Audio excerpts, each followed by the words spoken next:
Okay, we're going to do internal hole measurements. I did a little bit on the other video, but I'm going to be, there was a few gauges I didn't use.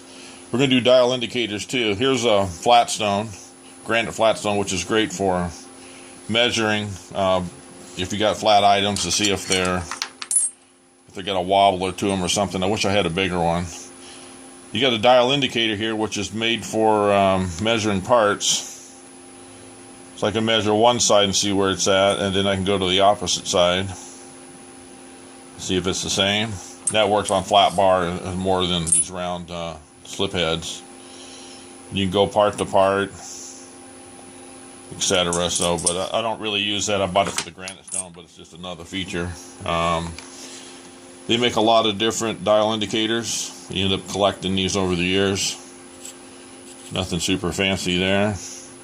You'll have a hole on the back side so you can mount it to different fixtures that you might have. They got some with black backgrounds. Same deal. I think somebody gave me that one.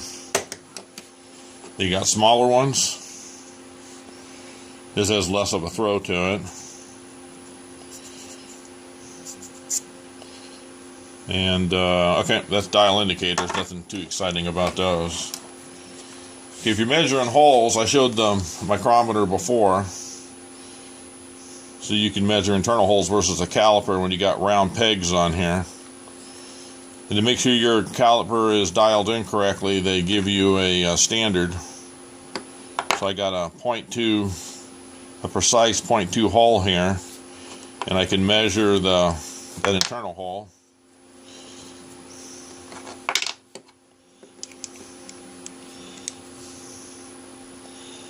Then dial it up in and make sure that I'm reading 0.2 on the gauge.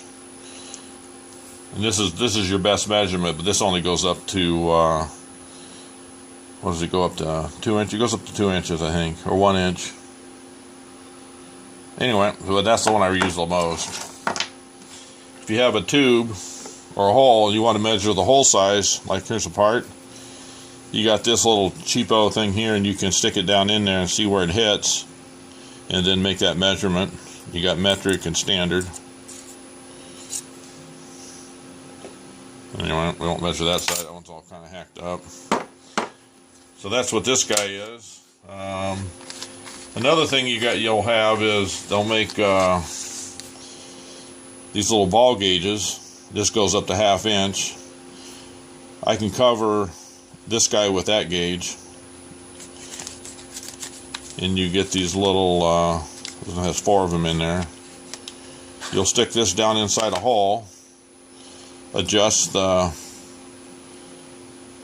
size of it. This will expand as you twist it, and then you'll have this ball will be the size of the hole, and then you can grab that and measure it with your calipers that I don't see around here anymore. Then you take your caliper and measure the ball, and that'll get you for small holes. I don't use those that much because I use the micrometer, so those kind of get lost in the toolbox. If you had a big item like this bowl, I need to measure the internal. I could probably do it with the caliper, but if I want a more precise number, they make these guys. You got the different ranges. So if I want to measure a big hole, you have this guy that has the same concept as the other. These 2 pegs move in and out. See if that's the right one for the ball.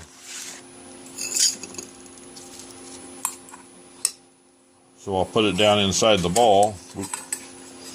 So you look real professional. You put it down inside the ball, and I'll wiggle it back and forth and get the right center, and then tighten it up. I'm not doing this very well. I'm trying to do it on camera. But you'll wiggle it back and forth and get the internal size, get it clamped, and then pull it out, and then you can measure. I got that one too far in. Measure this with your caliper. Now you can get that internal size.